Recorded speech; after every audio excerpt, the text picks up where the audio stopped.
Hi, welcome to Write More Light. My name is Sarah. I'm with the Midwest Writing Center, and I am welcoming you to a web series on Write More Light. In case you're unfamiliar, once a week we give an itty-bitty writing lesson. Once a week we talk to somebody doing something really cool in the arts. Today you are lucky enough to be in an interview day, and we have with us today Margaret Yapp. Margaret Yapp is the author of Green for Luck from Eastover Press. We love Eastover Press. She's CEO, president, and intern at Rampage Party Press and works as the managing editor of Prompt Press. She has an MFA in poetry from the Iowa Writers Workshop and an MFA in book arts from the Center for the Book at the University of Iowa. She lives in Iowa City and is an all-around baddie. Thanks for hanging out with me, Margaret. Thank you for having me, Sarah. I'm really excited to be here. Thanks. I'm going to jump in with my favorite question, which I think will probably be the hardest question of the day. I'm not sorry. How did you start writing? Oh gosh. Well, I've been writing since I was a really little kid. I was a big reader as a kid, and I mean, I still have little books that I made as like in elementary school, and I was always writing poems. So kind of all my life, and I was really like crafty as a kid too. Like my mom always talks about how all I wanted to do was arts and crafts. So, I mean, I had a lot of like Barbies too, of course, but yeah, so sort of I don't remember starting. But I do remember when I started taking it more seriously, which was in a high school English class here in Iowa City. We had a poetry unit and had to write a sestina, and I remember feeling like that puzzle kind of opened something in my mind. And then, of course, in undergrad too, started taking my writing more seriously. So, uh, short answer, I've always done it. Long answer, through great teachers in high school and college. Which school did you go to? I went to City High here in Iowa City. So the my big favorite English teacher there was Beth Fetweiss, who's still teaching there. And then I went to Luther College for undergrad and studied English there. Everything's coming together for me now. Uh, I did want to give a shout out to whoever that teacher was, but also I feel like totally unsurprised that it was a Sestina that did something for you. Now Mm-hmm. I've read your work, and I wouldn't say that like it's even remotely. I'm not entering your book being like this is going to be forms, um, or traditional forms or formulaic. Um, Mm-hmm. but it says to me that you were like, this is a puzzle, and I'm going to figure it out. And I feel a little bit like that's how I feel when I'm reading your work, is like there's a little bit of a riddle to it. So that's really fun Margaret Yeah. fact. No, that's great to hear because I when I'm approaching a poem, I do feel like it's in some ways a puzzle to figure out. And I don't do a ton of traditional formal stuff these days. There's a few sonnets in my book. But other than that, I think no traditional forms, but I am really interested in the formal of a poem and experimenting with how a poem looks visually, and especially interested in how the poem is interacting with the book. So I even if it's not a traditional form, I think I'm always paying attention to that. That's so yeah, that's so fun. Because also like I think I find formal constraints in particular really intimidating, Mhm. but I can also see how they work very successfully, like any kind of prompt might, to open up what's really going on in the heart of whatever we're trying to express. Definitely. Yeah, and I think no matter what, writing is visual. So because it's like our language is visual, how we read is visual. And so to me, that's really interesting. And even if it's a left aligned kind of regular, like what we think of as a regular poem, and not playing with the page at all, I think there's still a visual presence that's important to pay attention to, whether that's through stanza breaks or line breaks or something more experimental. I love that you said that because before we were recording, we were talking about the sound of poetry Mhm. and language was spoken before it was written, and like that's how folk tales came to be, right? We had to be able to remember them with meter, with rhyme, without having those words for them. Yeah. Um,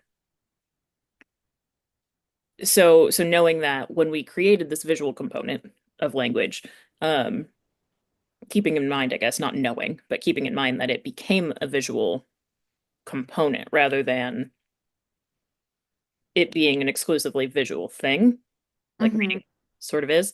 Um, I don't know, I just think that's really nice to keep in mind. Oh yeah, totally. That's basically what my whole like book arts thesis was about was this transition of, I mean, specifically poetry, but all storytelling, all of what we think of as writing now began orally, and we don't always experience writing orally anymore. Um, but we like out loud, I should say, but we do in our own heads. So poetry, I think, is an especially interesting form because it's basically like every sense is in there. We have the visual in a really big way. We have the oral in a really big way. Or not the oral, the oral, excuse me. Yeah. Yes, yeah. So I think it's really valuable to pay attention to all of that. And the poetry is so particular and so fussy. At least my poems are really fussy because I want to make sure that I'm paying attention to every life that the poem might have, whether it's visual or if it's out loud. I like that you brought your bookmaking experience, your bookmaking MFA into that because I'm taking notes. And you said that you have little books you made as a kid, Mm-hmm. and I'm seeing like I don't know, probably like an octo or something, right? Because that's what we put together in school. But Yeah. I love that you were like part of this craft is physical just the whole time.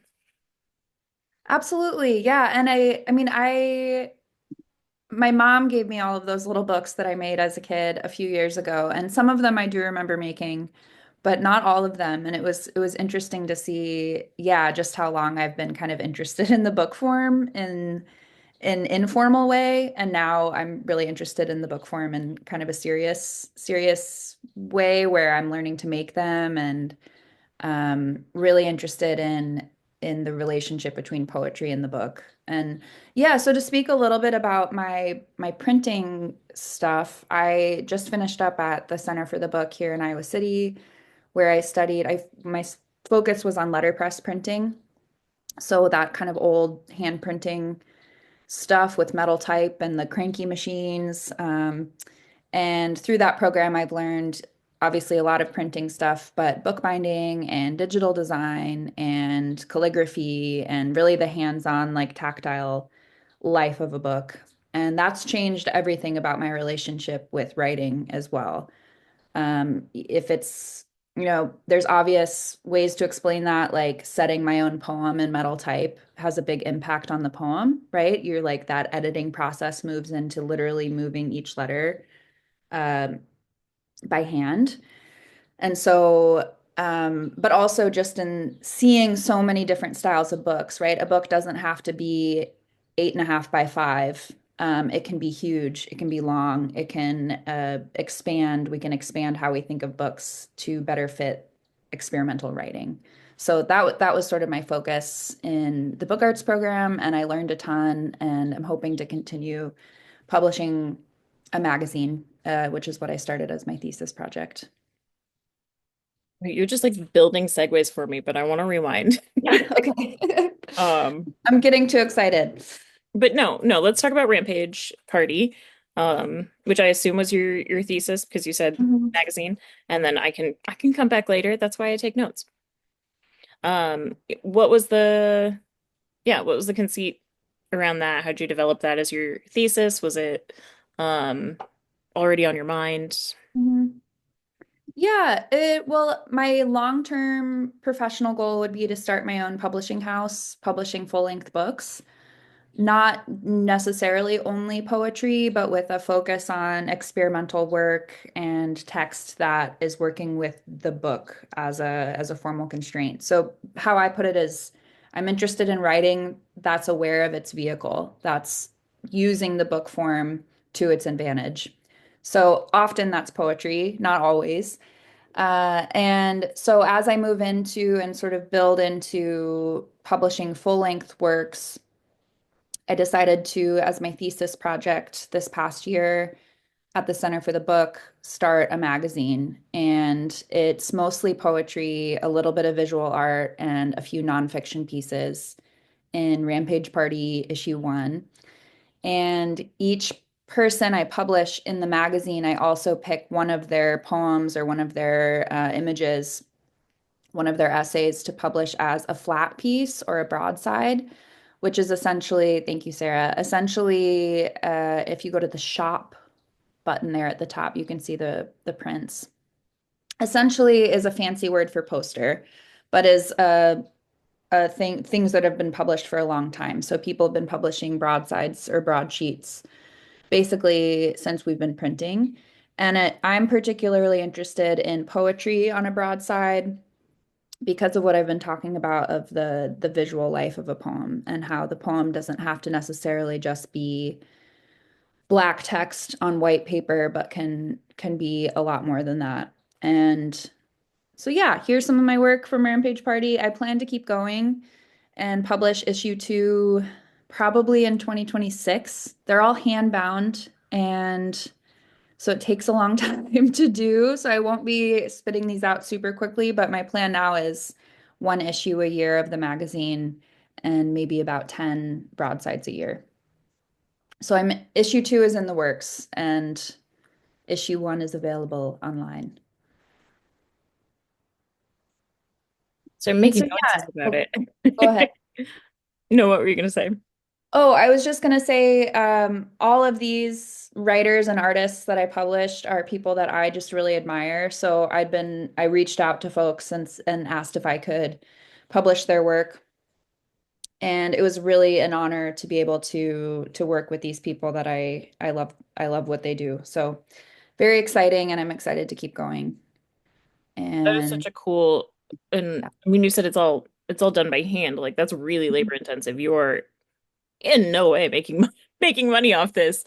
Um, no, I'm coming even is the goal, is to come out even. But yeah, the magazine, the covers are hand printed, so they were done on a Vandercook SP20 on campus here, and the interior is digitally printed. So I didn't hand print the whole magazine, but I did hand bind them, and yeah, it takes quite a while to do. So it's kind of a slow process, but it was important to me to hand do at least the first issue.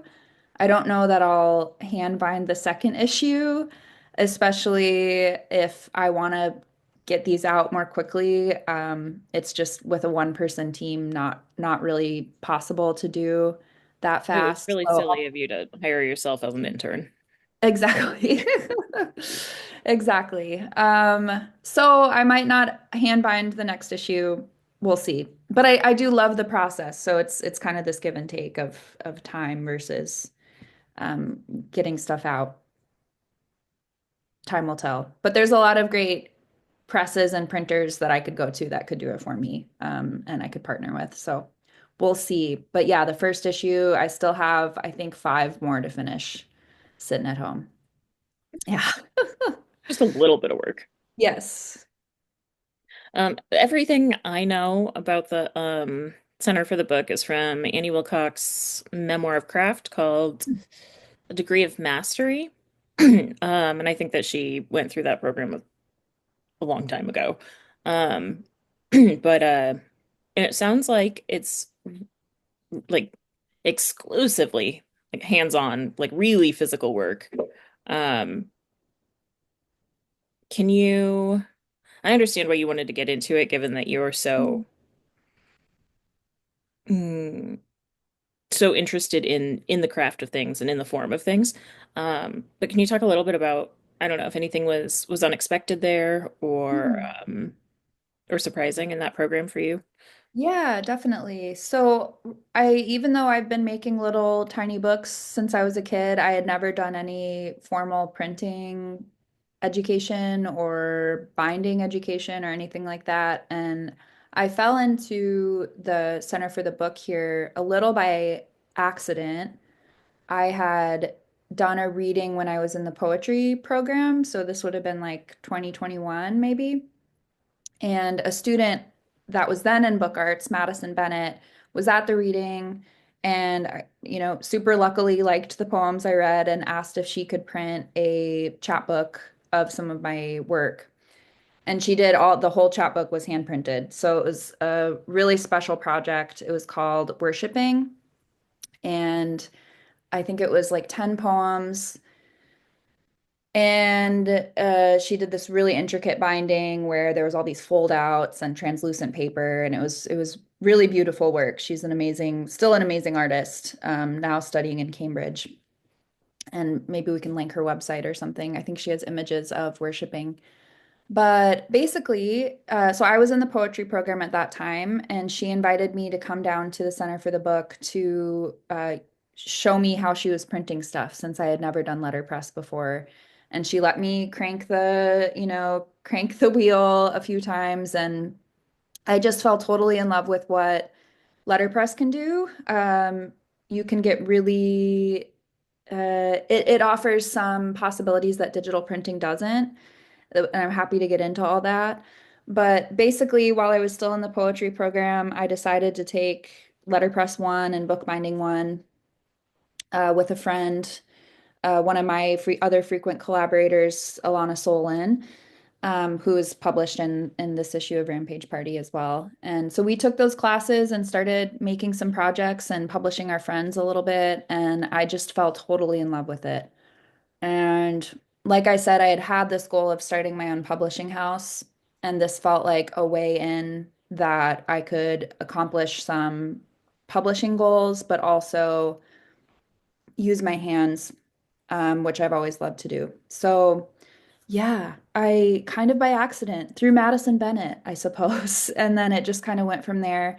And I just completed the 3-year master's, so clearly really liked it and just bought my own press. I bought a Chandler and Price Platen press. So I'll be picking that up this summer so I can keep printing letterpress and binding you can kind of do from home. So I'm gonna set up a home studio and keep going. Yeah. Congratulations. That's really Thank you. exciting getting your own Yeah, press. I mean, really press, exciting. Yeah, very. like, I have to figure out how to pick it up still. It's 1,500 pounds Jesus. from 1918, and I have till August to go pick it up. So that'll be a whole process, but I'm very excited. Well, hey, internet friends, if you can Yeah, if you have a skid hear, loader, contact me. hit us up. We we want help. Exactly. Um, Yeah. I love that. I love how natural that like it seems obvious to me, just given the little information you gave about your interests, that making a book would be a thing. But what a natural transition since it just happened by accident. That seems very happy.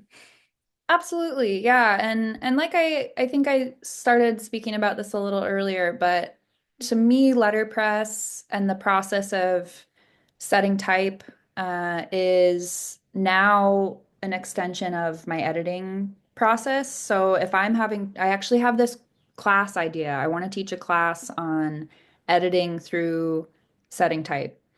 Because what happens as you're working, if you're setting your own poem, you get so particular about each word because each word means you have to move your hand that many more times and takes up literal material space and weight.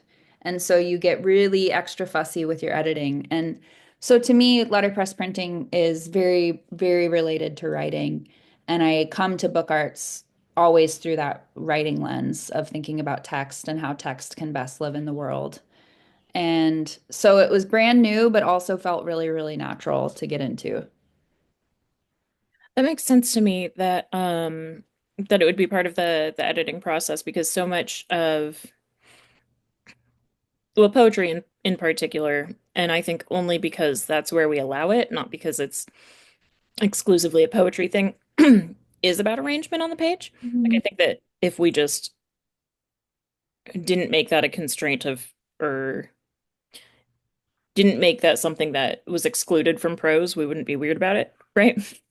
Totally. Yeah. No, I think that a lot of prose writers would really benefit from Playing with the page. type or this Yeah. kind of playing with the page too. And of course, there are a lot of people that do. But yeah, it's more common in poetry for whatever reason. Probably because poetry can be short. When, Yeah. yeah, when you're, I mean, when you have it, I don't know, I write by hand, so I don't know how other people work. But I feel like the editing process begins with when I'm typing, right? Hmm. So I may not transcribe it. I was going to say transpose. That would definitely be different.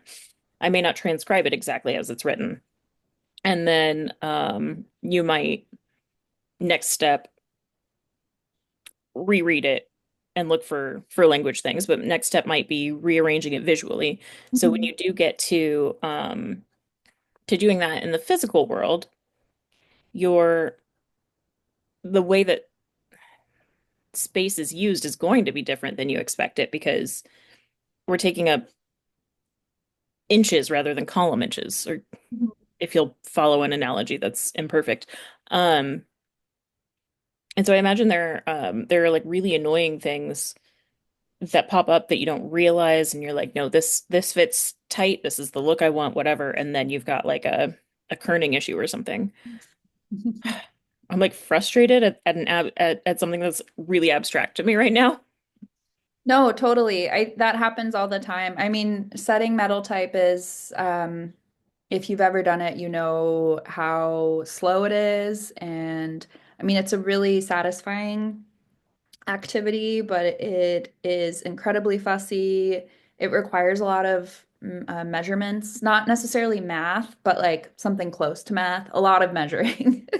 And if you pick size 14 font and a 25 pica length line, then you get halfway through your poem and you realize that you actually needed a 35 length line. You might have to kind of start over. So if you make a small mistake like that at the beginning, it can have ramifications. And I mean, the biggest issue for me though is knocking stuff over. I'm very clumsy, and you do what's called pieing your type, which means it all kind of like falls, your block of text kind of falls apart. And that's certainly happened to me more times than I'd like. So Upsetting. yes, yes, it is. So I don't do exclusively metal type with my letterpress printing. I sometimes do what's called a photopolymer plate. So that's basically like you're designing it digitally in InDesign and doing all of your kerning and all of your spacing digitally, and then you can either make a plate yourself or get it made. And it comes back as like a thin plastic layer, or it can be steel that the letters are raised up. So it's mimicking metal type, but then you're not fussing with it. Like a really nice stamp. Exactly. Yeah. And so then you use it the same way on the press as you would metal, but it takes away some of that time. So I do some of both depending on the project, depending on the length and the size that I want, and um, if I think I want to do a bunch of Hmm. printing again, right? So like I might use the plate again. So like business cards, stuff like that, I'll often get a plate made so that I can keep reusing it and not put away the type and then have to reset it again because I'm in a shared studio. So yeah. Man, I love when I just don't know anything about a thing because then all of it's brand new and I can also ask questions that like anyone would ask. Yeah. But I also feel like I don't even know where to begin with questions now. And some of the lingo I'm using probably doesn't make sense, but yeah, I would just say, I mean, for letterpress printing, I would recommend it to any writer. There's a place in Iowa City called the Iowa City Press Co-op where you can take letterpress classes. Like I said, I have this idea for a class I want to teach at some point. where the editing process for a poem is happening through typesetting. I think that could be really interesting to see what happens. Probably a lot of short lines and short poems, but um, yeah. So anyway, it's been a great gift to me and changed my writing immensely. Now I very much think of you know, beyond the line and the stanza as units of measurement. I'm thinking about the page as a unit of measurement. I'm thinking about the book as a whole and really trying to uh, keep all of it in mind as I'm writing. Oh, Sorry, you're I was muted. Um, you mentioned that normally I try to keep my eye on jargon, so I did want to rewind a little bit. Kerning, or kern, is the amount of space, correct me, please, if I'm wrong, the amount of space each, we'll say character takes up that isn't necessarily the letter itself, or whatever. exactly. Yeah. So it's like the space Mhm. between words and the space between letters is the kerning. So if you can do it digitally now. In InDesign or typesetting software like that. But in the past, it would happen with in letterpress. It happens with really tiny slips of metal that you put in between words and in between capital letters. Kerning, Kern. Yeah. I know how to spell it, but it did not occur to me that you would have to make the space. I just was like, Mhm. yeah, open space. No, of course not. Because then things would slide together because they're physical objects. Oh my Yeah. God. So it's all these tiny little pieces of metal, pieces of lead that yeah they're called 4 to 3 to 5 to. Oh, So basically it's like three of these little pieces would make up an M quad or an M dash, the space that an yeah, M that's what dash. I was Yeah. thinking. Yeah. And when you So said the numbers, I thought of yes, M and N. exactly. Yeah. So a lot of the phrasing we use in, like M dash, N dash, digital typesetting now comes from metal typesetting. That makes And sense. refers to what was once like literal physical object and is now done in pixels on a screen. So yeah, some other fun lingo that comes from typesetting is like out of sorts. Like if you say someone's out of sorts, that refers to being out of a specific letter in a type case. Uppercase and lowercase letters, that refers to the literal, like physical case of type. So, like capital letters would have been above the lowercase letters. Um, there's more, but a lot of these phrases that we use now come from metal type. This is my favorite etymology lesson, It's fun, maybe I know. ever. And I mean, think about all of that lingo. It makes its way into my writing all the time because there's Hmm. so much spacing. Yeah. Well, and it's also like some of it is so, I don't know, easily transferred into metaphor. I was going to say symbolism, and that wasn't what I wanted. Mhm. Um, too, because I just it's a lot in the best way. No, totally. I'm Yeah. really happy you yeah, you explained the figurative. Figurative is the word I wanted. The figurative, oh my God. The phrases that have carried over that have Yes. become Yeah. figurative. Exactly. Exactly. Yeah. Amazing. No, it's really fun. Or could become figurative, I guess. Because of where my brain wants to take them. Um, so zines are really hot right now, which Yeah. I think is a blessed thing given how we had zines because it was a way for me to express me and put it out in the world. And it's, Mhm. a DIY home project that I can do by myself or do with $1 at Kinko's, which doesn't probably even exist anymore. Um, but I think that it's really special that this is coming back in an age where everything could just be produced digitally. Yeah. And of course, people are doing things digitally to, I don't know, like fast track their zines or whatever. Mhm. The question that is built around zines. So what my notes say zine, and then um, is that resonant with your, I feel like it's resonant with your work, but like how do you see it with the very hands-on bit versus the I don't know, zines are clearly hands-on, but like it's a much less physically demanding DIY. Sure, yeah. And I do, so I make zines every once in a while. There is one for Rampage Party right now by Pearl Ganderson, who's also in the magazine. So instead of a broadside for that piece, I did a zine. And it's not on the website yet, but it will be soon.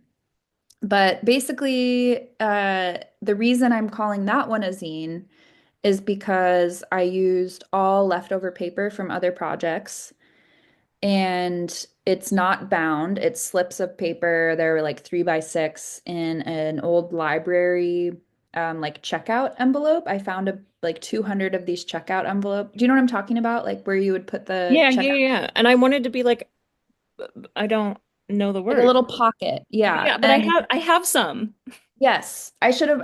All of my stuff's at I told you all of my stuff's at the studio, It's a unfortunately. delight Otherwise, to me that people see split this up. stuff and give it to me, and then I'm like, but what do I do with it? I give it to Yes. Max. That's what I do. I found a bag of 200 of them at Goodwill. And so since I had 200, I was like, I have to use these for something. So I cut down all of my scrap paper from the rest of these broadsides that we showed you from Rampage Party and to 3 by 6 inches. And I hand printed the interior of the zine. And so to me, it felt like a zine, both because it was small, like physically small, and because I used recycled materials, which is, in my mind, part of this zine history, which is using, has a people would use copy machines at work after hours to print Yeah, or print on a friend's home copy machine, right? So that it was done quickly and in big numbers and really, really cheaply was the whole point. So that people were either giving them out for free or giving them out really, really affordably. And so I would say the magazine is not a zine because it wasn't produced quickly and it wasn't produced cheaply. And I'm not giving them out for free. It's somewhere in between a magazine and an artist book, is how I would categorize it. And so sometimes I'm working in zine format, sometimes not, but there's a great zine library here in Iowa City at PS1 if people are interested in zine stuff. Um, I often save all of my materials and am using them for smaller zine projects. So that's my relationship with it is like I am using my offcuts, I'm saving everything so that I'm wasting as little as possible. And anytime I have a bunch of like good sheets of paper, I'm making a zine. So I'm making something maybe of my own work or of a friend's work. Yeah. And the whole idea is it's something that I can sell for $5 yeah. and get in people's hands or give out for free. Yeah. I I'm glad that you understood the gibberish I was trying to put together because I think there's something I think this one of the special things about a zine, and I already said some thoughts on what is special about zines, is that there is so much ownership, there is so much labor to it, Mhm. that it definitely feels kin to the letterpress work, especially given that neither of these things are like requirements of the field anymore in any way. Yeah. Well, and that's something we in this book in the book arts program we talk about a lot. Like what makes something a zine versus a magazine? What makes something a magazine versus a book? What makes something a book versus an artist book? There's all these distinctions, and really when it comes down to it, they of course don't totally matter.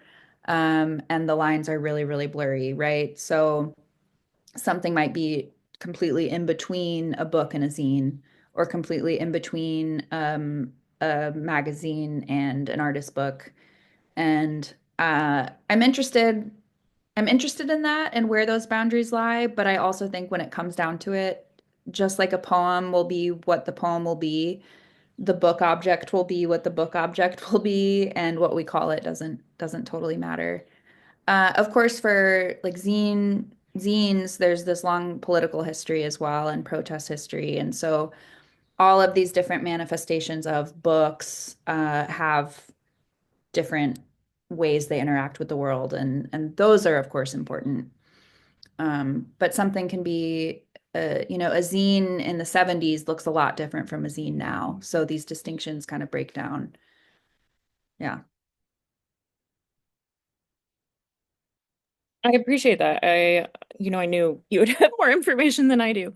But I don't know, rebirth, resurgence of zines has me excited, but in like a very Mhm. in my head philosophical kind of way. Yeah, totally. And I think I mean, I took a whole class on zines in the book arts program. There's a huge collection here in Iowa City. I'm sure no matter where people are listening in from, there's zines at your local library. And yeah, anyone can make one and go to Staples or go to wherever, you can draw at home on an 8.5 by 11 sheet of paper, go to Staples, make 100 copies, and then fold them. You have a zine. So it's a form that is super valuable, super accessible. And I mean, now they're digital too. Like you don't even have to have a physical zine. There's so many people doing digital zines, or zines on Instagram, right? Like that's what I mean is we don't even, it's hard to call something a zine or know what a zine is anymore because of how much the form has changed. And yeah. This is gonna this is gonna sound so silly, but thankfully it'll only age me as much as it'll age you. Um, I this is not a zine, and it's not pretending to be a zine, what I'm going to reference, but I often think about Amelia's Notebook when I think Oh, I about, do you know what I'm talking about? think so. They're children's books. I hope they're still around, but I kind of doubt it. That are under the conceit of being a kid's like diary, and they Okay. look like Okay, cool. composition books. Um, Oh, I but totally know what you're talking about. The they're very composition book. collaged. Yeah. Yeah. Those, Um, those I are know when those I were would you say? those were so great. I remember really liking those. I can't. I hope I still have some, but I feel like I must have given them to my nibblings at some point. But I know when I first interacted with zines, that's what I thought of, which is something that I had as a Mhm. child. And I feel like the author of those must have been really invested in the physicality of books. Totally. I think that that's a really cool way to introduce people. I feel like in this moment right now, I don't know, between teens who are like coming up into this space of creation and folks who have been in the arts for a while or are like, I don't know, there's an age group like Yeah. 15 to 50, I don't know, Mhm. um, where where we get to have the experience of the physical object and also want it. Uh, Totally. um, and as you know, but nobody else does because they can't see our chat, I got excited and was thinking about other really cool presses that I or we meaning the Midwest Writing Center, have interacted with that really like to do something physical with their books, and I'll link these in the video description. But the one I thought of first was Forklift, Ohio, and I think that they are now defunct. But they just did some of the coolest stuff with their packaging. Um, they had one that was it looked like a brick, and it was not heavy. It was a book, but it was I don't know, like sand or something for the cover to make it look like a brick and feel like a brick. They've had them with pockets on them. They've had some that were like the library book thing. They've had blueprints. I That's can't awesome. imagine the amount of labor that went into any of them, really. Um, Yeah. so that leads me to where are folks doing the work that you're getting excited about? Or what is the work you're getting excited about that other people are doing? Yeah, great question. I mean, I am so impressed by all of my classmates here at the Center for the Book. I would check out all of the student work there. I'm really inspired by printmakers. To shout out a few, I love Tilted House in New Orleans. They do let a lot of letterpress. They letterpress all of their chapbook covers. They do prints.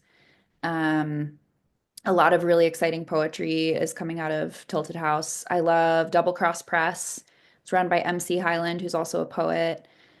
So I tend to like small presses that are run by poets, which makes a lot of sense, right? They're publishing work that I'm excited by. Quick MC Highland shout out for MWC people. We had MC here, gosh, a couple weeks ago. So if you were there, then you know the genius we're talking about. Absolutely, yeah. And so she's in Minneapolis. I love Ugly Duckling Press in New York. They do a lot of trade books, but also some hand printed work as well. Yeah, they just And got acquired by somebody, right? I think you're right, but I don't remember who. But I don't like That's something I about. don't follow them super closely, but I just remember a statement being like, we're not stopping what we do. Uh, Yes. Yeah. but sorry, keep going. Yeah, no, I mean those are big three, and I mean I'm inspired by a lot of poets who or Wesleyan University Press publishes a lot of really great poetry. They're a trade press, but publish I like try to order all of their books. Um, Wave Books out of Seattle, I love too. Their design is amazing. Yeah, I mean there's so many great small publishers doing great work. It's now a really good time to support all of them, right? As a lot of funding has been cut. But yeah, those are a few. Cool, thank you. I was thinking, I would really like to get into more, to understand and know more. And you've mentioned PS1 a couple times. You mentioned the Mhm. press co-op, and then you also mentioned Oh, they have a zine library. that is what it was.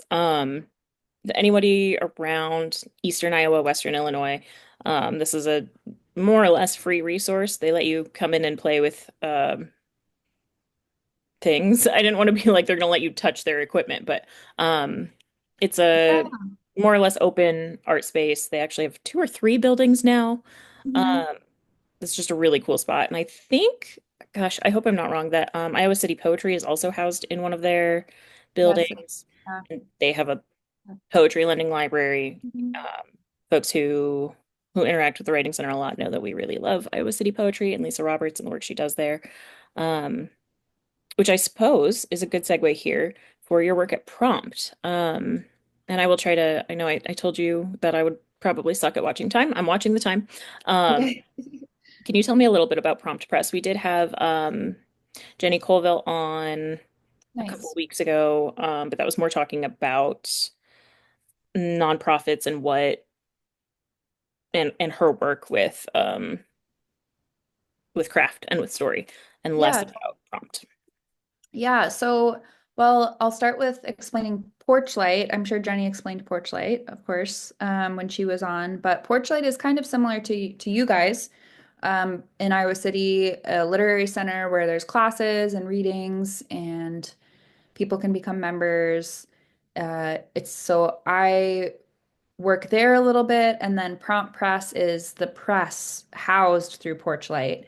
And Prompt Press does one book a year. Our most recent book was a short story by Rachel Yoder, and then a few visual artists were in there too. Maybe we can link that book.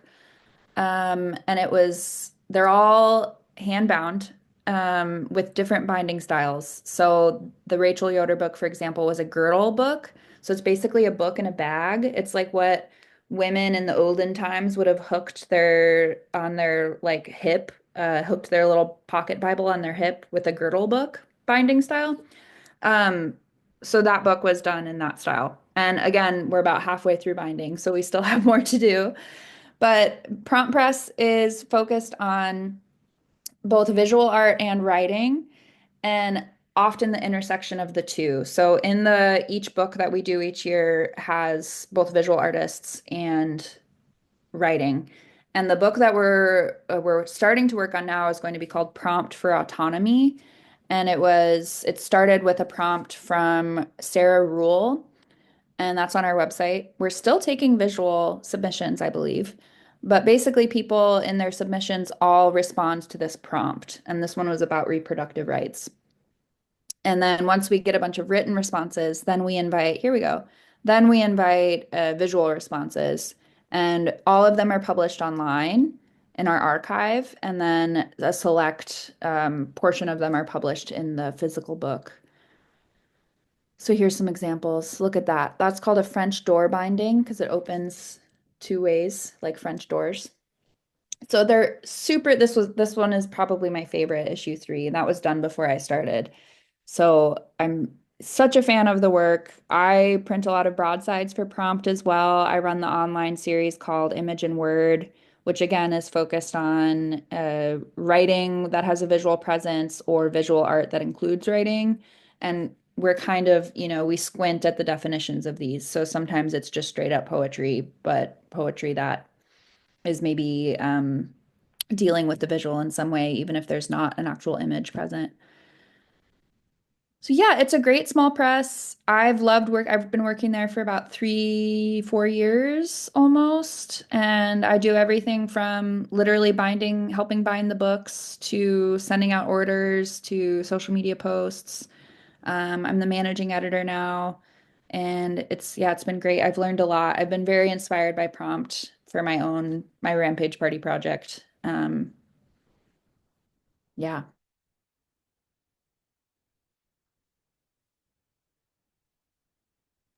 I don't usually have such a hard time unmuting. Um, we did pull this up when I talked to Jenny, but we didn't look at all at we looked at the prompt, not I'm gonna share again. Um, how did you then how did you then get started at prompt? I'm sorry. I missed that. Oh, Jenny, you know, I get started at prompt. I think it was also kind of this lucky thing where Jenny Colville who's the editor-in-chief and the founding editor, was looking for somebody to run the Image and Word online series and Mm-hmm. had seen a book I had done and reached out to me to see if I'd be interested and it just worked, like kind of went from there. So I started doing more than just the Image and Word series, and then it turned into managing editor. So yeah, I it's been great. I've learned so much about how a small press runs and what a team can do. There's a great team for Prompt Press, and yeah, it's of local artists and a few people that aren't even in Iowa City that help out, and so it's been great. We had also, I think, Anduplan worked at Mm. the Collins Writers Conference some years ago, or maybe read for the Spectra Reading Series. But if you're old timers more and better than me with Midwest Writing Center, then you're familiar with their work. Um, I know, if you don't mind indulging a little bit with Image and Word, I know in 2020, I was like relying on Image and Word uh, Oh, cool. to to like give me a spark of life. So So I know sweet. it's been Yeah. around at least 5 years. Um, Mhm. do you mind talking about just what that prompt is? Yeah, so Image and Word is the online series we do, and usually we publish artist features once a month, every 2 months. And so I still edit that series. So it's separate work from the books that we do. It's just online publication, and then I always try to print a broadside for those people, for those folks that are on the Image and Word. So either picking one of their poems or one of their images and doing a print. And it's focused on work that, again, is kind of at this intersection of writing and visual art. So we often publish collaborations on Image and Word. So maybe a writer is friends with an artist and they did a project together, or we're publishing work that includes both. So one of the first artists I featured when I started with Image and Word was Catrice Kelly, who is in Iowa City and is a poet and a painter and a fiber artist and is working in at this intersection of all these different mediums. And so we published a poem by her alongside images of some of her tufting work. And so it's this series focused on stuff, new work that includes both. But we also publish like interviews and book reviews on there. So it's kind of also a landing place for um other kinds of stuff too. But yeah, I think it's technically our blog on our website. And so it does sort of function like a blog, which is great because we're able to put out new work pretty quickly on Image and Word. So speaking of Catrice Kelly, Yeah. would you like to talk about this event coming up? Oh, yeah, totally. So part of my role at Porchlight is to run this series called the Lights On Salon. And it's a kind of goes with our whole prompt press MO, which is to have people collaborating and responding to one another. So for Lights On, which is a series we do once a month, the date varies, but it's usually on a Tuesday or a Thursday night at the end of the month is a series where we invite two people, one person connected to the University of Iowa in some way, either as student, staff, or faculty, and one person from the community, the broader community, to come in and talk about a specific theme. So this month is our last of the season, I should say. We're taking a break for the summer, but it'll feature Catrice Kelly, who I just mentioned, and Kelsey Voy, and it's on the 29th of May. And they'll be talking about textiles and art. So both of them are bringing work that incorporates writing and textile or fiber arts, which will be very interesting. I'm excited. Thanks. I thought that was those events are free and there are snacks. So hang out Yes, with those the are all. artist, eat food. They're really fun. Yeah, please come. And then I back in September with those, I with haven't those. been to one in a while, but I've been to many and they really are fun because like the whole point is to make these, I don't know, artistic community pillars like real people. And I think Yeah, that I don't know, that's my whole jam is that we're all just people. 100%. They're very, we all sit in a circle and it's a casual kind of conversation after the artists present their work. And it's, yeah, a great opportunity to come in and ask questions and have conversation. Then I'm gonna try to this is the wrong browser. Oh my gosh. Do you do that? I have a browser for personal and a browser for work and All the time. thank you. And especially now, well, I'm not on Zoom so much anymore. So now it's like always a fiasco trying to figure out where stuff is. I just if I yeah, it doesn't matter. Um, so I wanna try to close up and get back to your work specifically. Um, what again, I guess I said I was gonna start with the hardest question, but we're gonna end with the hardest question and it's the same question. Like what keeps you doing this work? Hmm. I just sort of have to at this point. The writing will come when it comes. I'm not writing a ton right now. I haven't been for the last couple months. But I trust that it will come back. You mean And like you've been working on finishing a thesis? I've been working on finishing a thesis. Been a little Yeah. busy. Yeah. So what keeps me going with writing is luckily I feel very in I touch didn't or specify writing.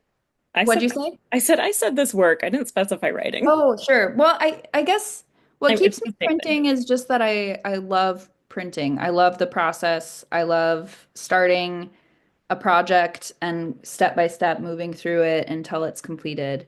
It is extremely satisfying. I think it's the most satisfying thing I can think of is to finish a print project. So for that for me comes from a passion for the writing that I want to publish. So um, seeing a real opportunity to publish exciting work and now like being lucky enough to have the skills to print it, I want to keep doing that. For writing, that to me is just like has been a part of my life for so long, and I'm lucky now that I feel even in these times where I'm not writing as much, I have a lot of trust that it will come back. And I haven't always felt like that. I mean, there's been times in my life where I haven't written for a while and have gotten really nervous, like, oh, am I never going to write again?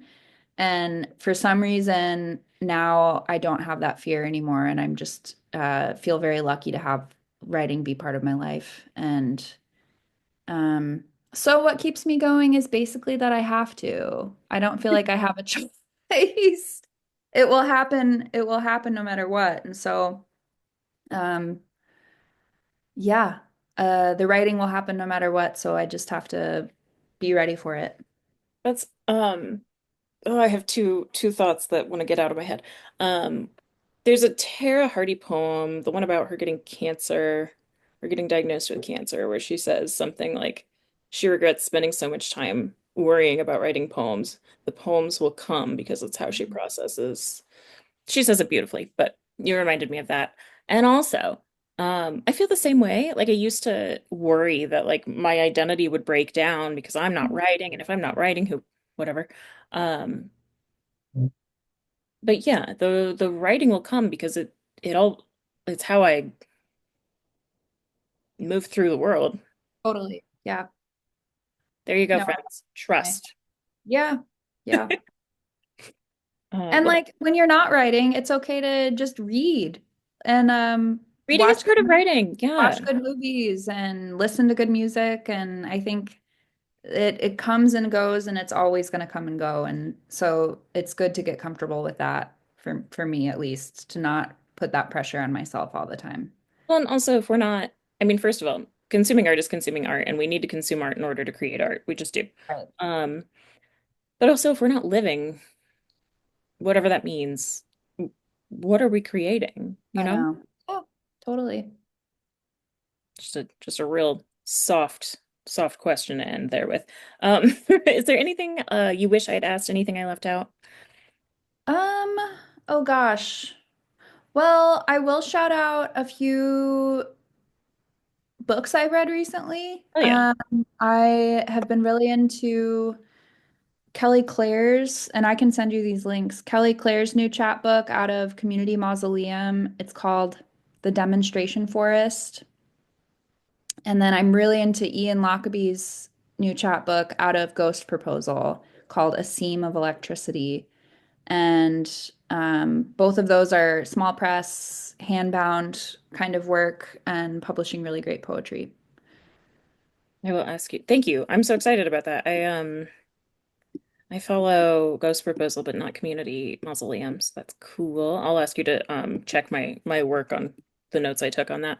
Thank you. Perfect. I love that idea. I'm gonna start asking people that. Give me some recs, but I'll have to prepare people for that. If you asked me to name a book right now, I'd be like, never heard of it. What is book? Uh, I thought about it ahead of time. Smart cookie. Yes.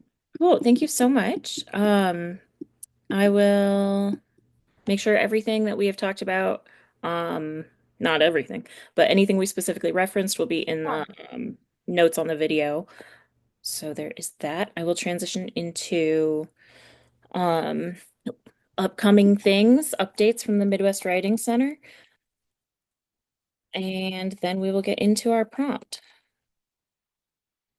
So first and most most interacting with what we've talked about today, I'm going to be teaching at the Garden Writing Series this Saturday at Porchlight. That's in Iowa City. If you're able to get there, you should. It's totally free outdoor event. We're going to be touching grass and also touching pens and pencils. That's this Saturday at 1, I think, I hope. Um, then let's see, next week, Tuesday the 27th, is our next writer regroup group. That's just a group to where that's just a get together where we sit and write at different places in the community. This time it's going to be from 1 to 3, again, Tuesday, May 27th, at the Artery, which is on 14th Avenue in Rock Island. Oh man, I could be wrong about that. You should look it up before you go. It's at the old Bike and Hike next to Harris Pizza. Um, then on Wednesday, May 28th, we're having our first book club, pre-conference book club. We'll be discussing if you'd like to discuss poetry, we'll be discussing Searching for Petco by Skylar Alexander. And if you were interested in the novel, we'll be reading, oh, it's just out of reach. I could reach for it, but it would take a long time. Fingerprints of Previous Owners by Rebecca Entel. Those are both really incredible books. I've read them both. I've written all over both of them. Really, really good books. So the book club to discuss either of those is May 28th. They're both at the Rock Island Public Library, but in different rooms at 5 p.m. Um, then what are we doing? We're gonna have video interviews and fun updates about the faculty of the conference um, in the coming days and weeks. And we also have the conference, which is full registration for all the classes and all the extras. Not all the extras, some of those are add-ons. Um, is 375 right now if you get the early bird price. Even if you're not a member, that's the price right now. So pretty affordable. But we also have scholarships available for those with financial need or military backgrounds. We have four workshops. One is in novel writing, one is in poetry on form, one's creative nonfiction and the various things that that can mean. And one is in short stories. Our faculty is Skylar Alexander. So I'm trying to do this in order, and now I don't know what order I did. Skylar Alexander on poetry, novel writing with Rebecca Entel, creative nonfiction with Marguerite L. Harold, and short stories with Brett Biebel. I I always worry that with how excited I get when I talk about stuff, people think that I'm just like doing a marketing job, but I am genuinely this excited. That's why I wanted to create this book club or these book clubs so that I would have someone to talk to about the books I'm reading in advance of the conference.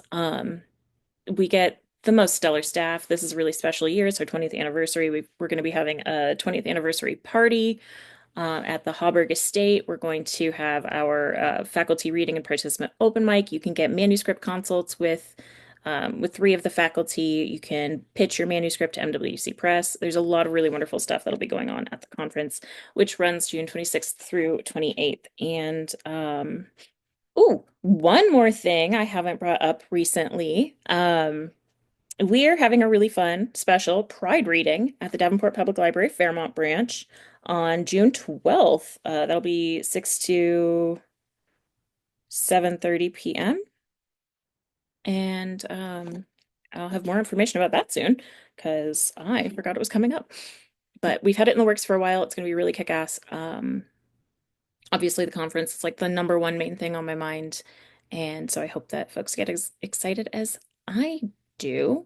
Now we're going to move into our writing prompt. I want to remind folks to give yourself whatever time you can, set a 5-minute timer, a 10-minute timer, give yourself the rest of the day, whatever, however you can make it work. Put that effort in, and however it comes out is however it comes out.